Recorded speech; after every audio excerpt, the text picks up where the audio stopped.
ለዚህ ፕሮጀክት የወጣው ወጪ በዝርዝር ሲታይ ይላል። አንደኛ ለቲክቶከሮች፣ ለዩቲዩበሮች፣ ለመርሃ ግብሩ መሪ የ3 ቀናት አበል ለ14 ሰዎች። በቤተ ክርስቲያን የገቢ ማሰባሰቢያ ላይ የድሬዳዋ ከንቲባ ድንገት ተገኝተው ያልተጠበቀ ነገር ቃል ገብተዋል። በስመ አብ ወወልድ ወመንፈስ ቅዱስ አሐዱ አምላክ አሜን። ውድና የተከበራችሁ የ16 ሚዲያ ተከታታዮች እንዴት አላችሁልኝ? በያላችሁበት ሰላማችሁ ብዛ እያልኩት ዛሬም በአዲስ ቪዲዮና በወቅታዊ ጉዳዮች ተመልሼ ወደ እናንተ መጣሁ።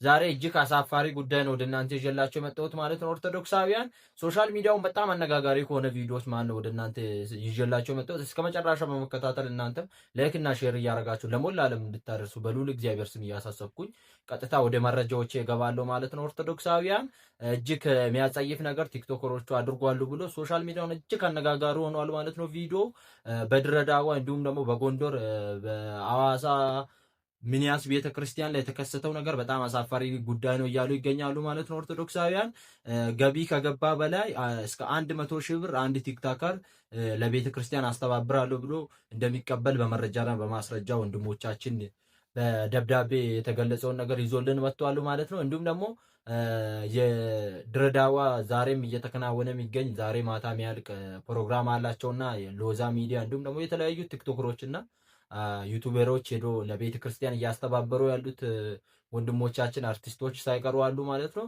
እነሱም ደግሞ እንደዚህ አይነት ድርጊት እንደሚፈጽሙ በጋድ በይፋ ወጥቶ ሶሻል ሚዲያውን አነጋጋሪ ሆነዋል ማለት ነው። መረጃው እናንተም እስከ መጨረሻው በመከታተል ላይክ እና ሼር እያደረጋችሁ ለሞላ ዓለም እንድታደርሱ በልዑል እግዚአብሔር ስም እያሳሰብኳችሁ እንደዚህ አይነት ጠቃሚ ቪዲዮዎችና ወቅታዊ ጉዳዮችን በጥቂት ደቂቃ ብዙ መረጃዎችን ወደ እናንተ ስለምናመጣላችሁ ቻናሉን ሰብስክራይብ በማድረግ ቤተሰብ ይሁኑ። ሀሳብ አስተያየታችሁን ኮሜንት ላስቀምጡልኝ። ቀጥታ ወደ ዛሬ ቪዲዮአችን እንሄዳለን። እስቲ እባሪ ሰነድ ተብሎ የተላከውን ዶክመንት ለማየት እንሞክር እና እንፈዛዝ። ብዙን ጊዜ ቤተክርስቲያን የሚበሉ አካላት አሉ ብዬ ስናገር ቅናት ነው የሚሉ ሰዎች ነበሩ የሆነ ጊዜ ላይ። እስቲ ቅናታችን ይረግብ የለ እንመልከት። እባሪ ሰነድ 1 ይላል ለዚህ ፕሮጀክት የወጣው ወጪ በዝርዝር ሲታይ ይላል። አንደኛ ለቲክቶከሮች፣ ለዩቲዩበሮች፣ ለመርሃ ግብሩ መሪ የ3 ቀናት አበል ለ14 ሰዎች ሲባዛ በ150 ሺህ ድምር 2.1 ሚሊዮን። የአንድ ቲክቶከር በልዩ ክፍያ አበል ብር 100 ሺህ ብር። ለአንድ ቲክቶከር በልዩ አበል 100 ሺህ ብር። አጠቃላይ ለ3 ቀናት ከላይ የተሰጠውን ቅድመ ክፍያ አበል የወጣ 2.2 ሚሊዮን ብር። ዝርዝር ሁለተኛ ለአርቲስቶች የ3 ቀን አበል 3 ሲባዛ በ60 ሺህ ብር 180 ሺህ ብር። ለጌጡና ለጉርሻ እንዲሁም ለአንድ አርቲስት ማስታወቂያ የተሰራበት ብር 93 ሺህ ብር። ጌጡ ፖስት ያደርግ እንደዚህ ቤተክርስቲያን ስለእንደዚህ ሲባል ጉርሻም እንደዛ። ስለዚህ ለጉርሻ ለጌጡ እንዲሁም ደግሞ ለአንድ አርቲስት ማስታወቂያ የተሰራበት ብር 93 ሺህ ብር። የዲጂታል ሎተሪ ማስታወቂያ ሎተሪ ህትመት ብር 127 ሺህ። ለጊዜ ሚዲያ ዩቲዩበር ማለት ነው። ለጊዜ ሚዲያ ብር 25 ሺህ። ደርሶ መልስ ፕሌን ቲኬት ብር 485263 ብር። ከከተማ ውስጥ ልዑካን ማመላለሻ ትራንስፖርት ብር 28450።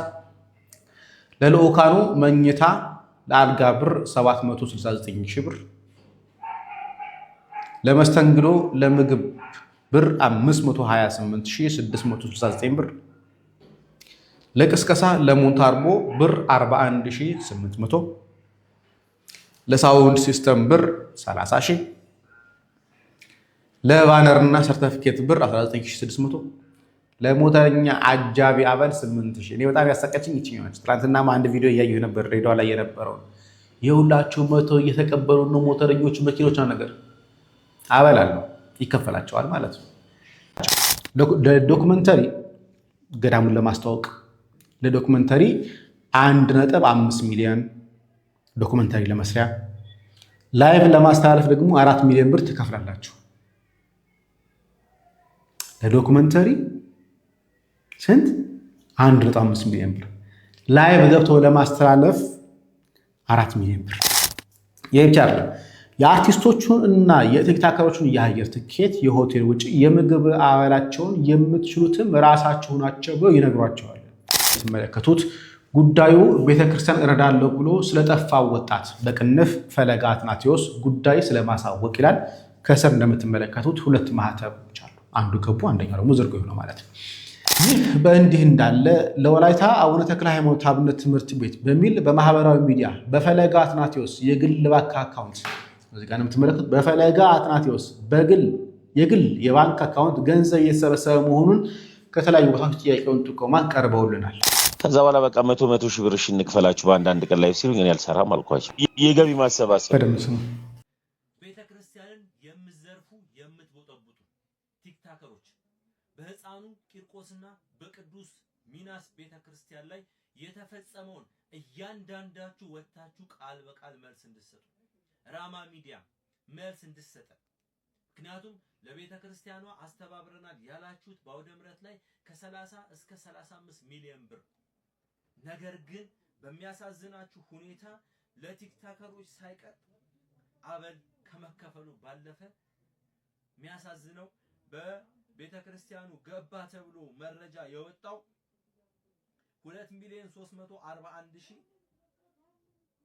2,341,136 ብር ነው። ከህዳር 12 እስከ ህዳር 26 ለ15 ቀን ማለት ነው። በጣም ያሳዝናል። ለአንድ ቲክታከር ዩቲዩበርና ቲክታከሮች ለ3 ቀን አበላቸው 14 ናቸው። ለ14ቱ በ150 ሺህ ብር 2,100,000 ብር ይመጣል። የአንድ ቲክታከር በልዩ ክፍያ አበል 100 ሺህ ብር አጠቃላይ የወጣው ለ3 ቀናት ቅድመ ክፍያ እንግዲህ የወጣው አበል ስንት ነው? 2,200,000 ብር። የሚያሳዝነው ነገር ግን ማለት ነው ቤተክርስቲያኗን አስጨንቃችሁ ቅድመ ክፍያ ትቀበላላችሁ። ጳውሎስ፣ ልደተ ቃል፣ አቤኒ፣ ሮብሰን፣ ዲያቆን አቤኔዘር፣ ያኛው ወንድሜን አቤኔዘር አይደለም፣ ገጠር ለገጠር የሚንከራተተው ወንድሜን አይደለም፣ ይሄኛው አቤኔዘር፣ ዲያቆን ሱራፌል፣ ያ ስንድሮስ ወይ የኔ ስንድሮስ የሚል ፔጅ ላይ ያለ የአባባ ሰዓሊው ቅዱስ በረከት ተስፋዬ፣ እውነቱን ተናገር፣ ገጣሚ ትሊና፣ ከምንፍቅናው ዓለም የመጣው ተመስገን፣ እንደዚሁም ደግሞ ደምረው ለነዚህ መልስ እንድትሰጡ እንፈልጋለን። አርቲስቶች በየስም እንመጣባችኋለሁ፣ ችግር የለም። ለምንድን እዚሁ ጋር ቁጭ ብሏል ክፍያችሁ የተቀበላችሁት በፐርሰንት የታሰበላችሁ። አረ መድኃኒዓለም ክርስቶስ እንግዲህ አስቡት። ለአርቲስቶች የ3 ቀናት አበል 3 ሲባዛ በ50 ሺህ ይላል 180 ሺህ። ለጌጡ ጉርሻ እንዲሁም ደግሞ ለአንድ አርቲስት ማስታወቂያ የተሰራበት 93 ሺህ ብር። የዲጂታል ሎተሪ ማስታወቂያ ሎተሪ ህትመት 127 ሺህ ብር። ለጊዜ ሚዲያ 25 ሺህ ብር። የደርሶ መልስ ትኬት 485,263 ብር።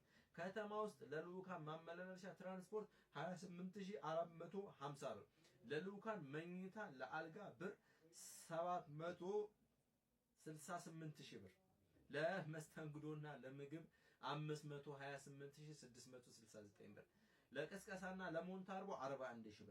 ለሳውንድ ሲስተም ብር 30,000 ብር። ለባነርና ሰርተፍኬት 19,000 ብር 19,600። ለሞተረኛ አጃቢ አበል ሞተረኛ አጃቢ ማበላል 8,000 ብር። ለስቴሽነሪ 3,340 ብር። እንግዲህ ይሄ መረጃ የህፃኑ ቂርቆስና የቅዱስ ሚናስ ነው። የአራንጃው መድኃኒዓለም እንመጣበታለን። ያያ ዘልደታ መልስ እንድሰጠን እንፈልጋለን።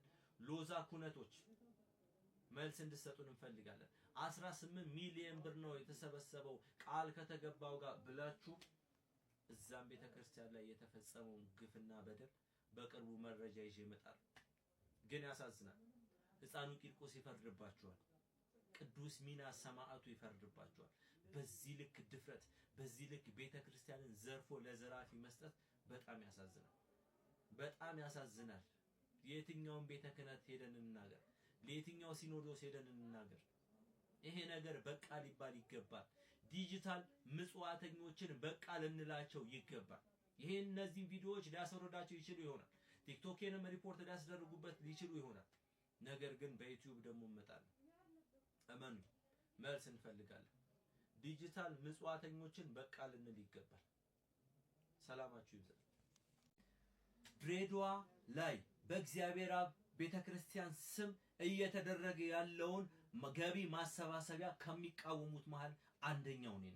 ምክንያቱም ቤተክርስቲያን በገዛ ልጆቿ እየተበዘበዘች እየተዘረፈች በፐርሰንት የምትገኘው ማለት ነው። ይሄ የምታዩት ማስረጃ በቅዱስ ሚናስና ሕፃኑ ቂርቆስ ወይም ሕፃኑ ቂርቆስና ቅዱስ ሚናስ ቤተክርስቲያን ሐዋሳ በሚገኘው ቤተክርስቲያን ላይ የተፈጸመውን ግፍ ነው የምነግራችሁ።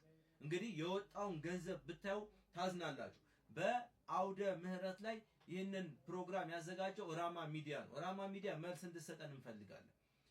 ከ30 ሚሊዮን እስከ 35 ሚሊዮን ነው የተስተባበረው ወይም ቃል ከተገባው ጋር ብላችሁ ነበር። ነገር ግን ማስረጃው እንደሚያሳየን ማለት ነው ከህዳር 12 እስከ ህዳር 26 ላለፉት 15 ቀናት ላይ ገቢ ሆኖ የተመዘገበው ገንዘብ 2,341,136 ብር ነው ገቢ ሆኗል ብለው የጠቀሱት። ድምር ጠቅላላ ወጪ እናንተ በፐርሰንት አስባችሁ ለቲክታከሮች፣ ለዩቲዩበሮች፣ ለመርሃ ግብር ለ3 ቀን ብላችሁ ለ14 ለሚሆኑ ሰዎች በ150 ሺህ ብር ያ አንድ ቲክቶከር በልዩ ክፍያ አበል 100 ሺህ ይሄን ጨምሮ 2 ሚሊዮን 100 ሺህ ብር ወጪ የሆነው ማለት ነው። አጠቃላይ ቀናት ላይ ለተጠቀሱት ቅድመ ክፍያ አበል 2 ሚሊዮን 200 ሺህ ብር የወጣው ማለት ነው። ለምግብ ይወጣል፣ ለፕሌን እሺ ምናልባት የተጓዙበት ነው እንበል፣ ለአርቲስቶች ተከፍሏቸው ነው 50 ሺህ ብር ለአንድ አርቲስት፣ ለአንድ ቲክታከር ከ100 ሺህ እስከ 150 ሺህ። እንዴ ቤተክርስቲያኗ ግን ገቢ ይሆንልሻል የተባለችው ከ30 እስከ 35 ሚሊዮን የተባበረው ተብሎ ማንን ነው የምታታልሉት እናንተ? ለምንድን ነው በቤተክርስቲያን የምትነግሩት? ይሄ ነገር ለምንድን ነው በቃ ሊባል የማይገባው? በጣም ነው የሚያሳዝነው። ዲጂታል ምጽዋተኞች እየበዙ ነው የሚገኙት። ትላንትና ስራ የነበራችሁ ሳይቀር ይሄ ቤተክርስቲያንን ተጠግቶ መቦጥቦጡ ስለሚመች ስራችሁን ትታችሁ እዚሁ ቡጥቡጣ ላይ የገባችሁ አላችሁ። ገና ተጠምቃችሁ እንኳን ከመንፍቅና ዓለም መታችሁ ወደ ኦርቶዶክስ መታችሁ እንኳን ገና የተጸበላችሁት ጸበሉ ሰውነታችሁ ላይ ሳይደርቅ አብራችሁ ወደ ዘርፍ የገባችሁ አላችሁ። ተመስገን የምትባለው ተጠንቀቅ፣ ደምረው የምትባለው ተጠንቀቅ። እንዴት ነው እንደዚህ ቤተክርስቲያንን ንቀን ለናቂዎች አሳልፈን የምንሰጠው እናንተ? ይሄ የምታዩት ማስረጃ የሕፃኑ ቂርቆስና የቅዱስ ሚናስ ቤተክርስቲያን ተስተባበረ የተባለው ነገር ግን ማጅራት መምታት የተፈጸመባት ቤተክርስቲያን ማለት ቤተክርስቲያኗ ጭራሽ ዕዳ እንድትገባ የሆነው ማለት። ስለዚህ የድሬዳዋውም ላይ የሚሰራው ድራማ ሊቆም ይገባል። ሎዛ ኩነቶች የአራንጃ መድኃኔዓለምን 18 ሚሊዮን ብር በላይ ተሰብስቧል ብላችሁ ድራማ የሰራችሁበትን ሳይቀር መጣበታል። መልስ እንፈልጋለን። ኦርቶዶክሳውያን መልስ እንፈልጋለን። ልክ እንደ ኳስ ተጫዋች በሀገር ለሀገር እየዞራችሁ ቤተክርስቲያን እንድዘርፏት አንፈቅድም። ይሄን ቪዲዮ ምናልባት ልታስወርዱ ትችላላችሁ። ምናልባት የእናንተ ዛቻም ሊደርሰኝ ይችል ይሆናል። ነገር ግን ማንም ምንም ሰው ሊያደርገኝ አይችልም። ገባችሁ? ማንም ጫፌ ሊነካኝ አይችልም። እየሰራችሁ ያላችሁትን ነገር ግን ልታቆሙ ይገባል። ራማ ሚዲያ መልስ እንፈልጋለን በሕፃኑ ቂርቆስና በቅዱስ ሚናስ ቤተክርስቲያን በሐዋሳ ጉዳይ። እንደዚሁም ደግሞ ሎዛ ኩነቶች ቲክታከሮችን አስፈርመህ እየዞራችሁ ቤተክርስቲያንን በደል ለምትፈጽሙ ለእናንተ መልስ እንፈልጋለን። የአራንጃ መድኃኔዓለም ማስረጃ ደግሞ በቅርብ ይዤ እወጣለሁ። ሎዛ ኩነቶች ያያ ዘልደታ ልደተ ቃል መልስ እንድሰጠኝ ይፈልጋሉ። በሕፃኑ ቂርቆስና በቅዱስ ሚናስ ቤተክርስቲያን ላይ ተሳትፋችሁ የነበራችሁ ጳውሎስ፣ ልደተ ቃል፣ አቤኒ፣ ሮብሰን፣ አቤኔዘር፣ ዲያቆን ስንድሮስ እንደዚሁም ደግሞ ዲያቆን ሱራፌል፣ የአባባ ሰዓሊው ቅዱስ በረከት ተስፋዬ፣ እውነቱን ተናገር፣ ገጣሚት ህሊና፣ ሌሎቻችሁም በስም ያልጠቀስኳችሁ አላችሁ። ቤተክርስቲያንን በፐርሰንት የተቀበላችሁ በጣም ያሳዝናል። ለማንኛውም የአራንጃው መድኃኔዓለምን ደግሞ መጣበታለሁ በቃ ለነዚህ መልስ እንድሰጡ። ስለዚህ ህዝበ ክርስቲያን ስንት የተቸገሩ ቤተክርስቲያናት ባሉበት ላይ ለምንድን ነው በፐርሰንት ቤተክርስቲያን በዚህ ልክ ስትቦጠቦጥ ዝም የምትሉት? መልስ እንፈልጋለን፣ መልስ እንፈልጋለን። ሰላማችሁ ይብዛ። በቀጣይ ቪዲዮ እንገናኝ። ደብዳቤ በቤተክርስቲያን የተጻፈ ደብዳቤ እንደምትመለከቱት ጉዳዩ ቤተክርስቲያን እረዳለሁ ብሎ ስለጠፋው ወጣት በቅንፍ ፈለገ አትናቴዎስ ጉዳይ ስለማሳወቅ ይላል። ከስር እንደምትመለከቱት ሁለት ማህተቦች አሉ። አንዱ ገቡ፣ አንደኛው ደግሞ ዝርግ ነው ማለት ነው። ከላይ በርዕስ ለመግለጽ እንደተሞከረው እንደዚህ መድኃኔዓለም ቤተክርስቲያን በአራቱ ቀበሌያን የቤተክርስቲያን ተደራሽነት ለማስፋት በሚል ዓላማ ያደረገ ያለውን እንቅስቃሴ ድጋፍ ለማሰባሰብ ወደ አዲስ አበባ ተንቀሳቅሰን ነበር። በወቅቱ ዲያቆን እስጢፋኖስ ወንደሰን በቅንፍ ፈለገ አትናቴዎስ የተባለ ግለሰብ እኛን አግኝቶ የጀመረውን ስራ አፋጥነን አይ ቲንክ ጽሁፉ በእጅ ጻፈ ስለሆነ በደንብ ላይ አይነበብም። አፋጥነን ገንዘብ ያላቸውን ሰዎች አስተባብረን ገንዘብ ማግኘት እንድንችል ወደ ስፍራው ሄደን ለማየት ጉባኤ ያዘጋጁልን ብሎ ከሐምሌ 6 እስከ 8 2014 ዓ.ም ባዘጋጀነው ጉባኤ ከራሱ ጋር ተፈሪ የሚባል ዘማሪ ይዞ መጥቶ መረጃው ከአካባቢ ያሉ የቤተክርስቲያን መረጃዎችን ቀርጾ ይዞ በቀጣይ ጥቅምት 27 2018 ዓ.ም እኛው ራሳችን ጉባኤ እናዘጋጃለን አለ። ፈለገ ማለት ነው። እናዘጋጃለን ያየናቸውን ችግሮች ልፋቱ ሊፈቱ የሚችሉበትን ባለሀብቶች ወይ ሊፈቱ የሚችሉ ባለሀብቶችን በጉዞ መልክ ይዘን እንመጣለን ብሎ በቀጠሮ ተለያየን። 2014 ነው የሆነው። 2015 በ27 እንመጣለን ብሎ ማለት ነው። በ27 እንመጣለን ብለው ተለያየን። የተባለውን መሰረት ከቤተ ክህነቱ እስከ ሀገረ ስብከት አሳውቀን ፈቃድ አግኝተን ቀኑ በቀረበ ጊዜ የጉባኤው ወጪ እንልካለን ብሎ በተስፋ ስንጠብቅ አንድም ባለሀብት ሳይኖር 14 ወጣቶችን በደምብ ስሙልኝ፣ አንድም ባለሀብት እናመጣለን ብሎ በቃል የገባው ያ ባለሀብት ሳይኖር 14 ወጣቶችን ከፈለገ አትናቴዎስ ሚዲያ ጋር በማምጣት ችግሩ ሊፈታል የሚችል ዓለም አቀፋዊ ገቢ በቀጥታ ወይም በኦንላይን ለማሰባሰብ የሚል ለመኪና ኪራይና ለሚዲያ ኪራይ 52,000 ብር አስከፍለውናል። በጠቅላላ በእነሱ ስም ያወጣነው ወጪ ለአበል 16,000 ብር፣ ለመስተንግዶ 50,000 ብር፣ በአጠቃላይ በድምር 118,000 ብር ወጪ ያደረግን ሲሆን ከዚያ በኋላ የስልክ አድራሻውን ባለማንሳትና አቅጣጫውን በማሳጣት ቃል የገባውን ሁሉ ሳይፈጽም ጠፍቷል። ስለሆነ የወላይታ ሀገረ ስብከት በሚችለው ሁሉ ይህንን ወጣት አግኝቶ በቤተክርስቲያናችን ስም የተሰበሰበውን ገንዘብ ለቤተክርስቲያን ገቢ እንዲያደርግልን በመድኃኔዓለም ስም እንጠይቃለን። እግዚአብሔር ኢትዮጵያን ይባርክ ብለው ማህተብ አድርገው እንደምታዩት መልአከ ቀሲስ የሚል ማህተብ መጥተዋል። ቤተክርስቲያኑ ችግር ላይ ነን ብሎ ሲል ለችግሩ መፍትሄ ይፈታል ተብሎ የታሰበው ነገር ኦንላይን ብርም የለም። ደግሞ በቤተ ክርስቲያን የገቢ ማሰባሰቢያ ላይ የድሬዳዋ ከንቲባ ድንገት ተገኝተው ያልተጠበቀ ነገር ቃል ገብተዋል። ሎዛ ኢቨንት ባስተባበረውና ድሬ መኖሪያችን እግዚአብሔር አብ ቀብራችን በሚል መሪ ቃል በድሬዳዋ ከተማ ከታህሳስ 10 እስከ 12 ቀን 2018 ዓ.ም እየተደረገ በሚገኘው የገቢ ማሰባሰቢያ መርሃ ግብር ላይ የድሬዳዋ ከተማ ከንቲባ አቶ ከድር ጁሃር በድንገት በአዳራሹ ተገኝተዋል። በእርሳቸው ስምም በመላው ዓለም የሚገኙ ሚሊዮን ብሮች ሊሰበሰቡ ችለዋል። በዚህ የተደሰቱት የከተማ ከንቲባ ባደረጉት ንግግር እናንተ የምትችሉትን ሰብስቡ፣ የጎደለውን እኛ ሞልተን ቤተክርስቲያኑን እንጨርሰዋለን ብለዋል። ምእመናኑም እድሜና ጤና ተመኝተው በፍቅር ሸኝተዋቸዋል። በተያያዘ ዜናም የገቢ ማሰባሰቢያው እንደቀጠለ ሲሆን በድሬዳዋ ሀገረ ስብከት ውስጥ እየተገነባ ያለው የደብረ ታቦር ቅዱስ እግዚአብሔር አብ ህንጻ ቤተክርስቲያን በኢንጂነር ሰለሞን ይሽጥል አማካኝነት በ2008 ዓ.ም ተጀምሮ በፍጥነት እየተሰራ ሳለ በእርሳቸው ላይ በደረሰው ድንገተኛ ሞት ምክንያት ስራው ለ6 ዓመት ተቋርጦ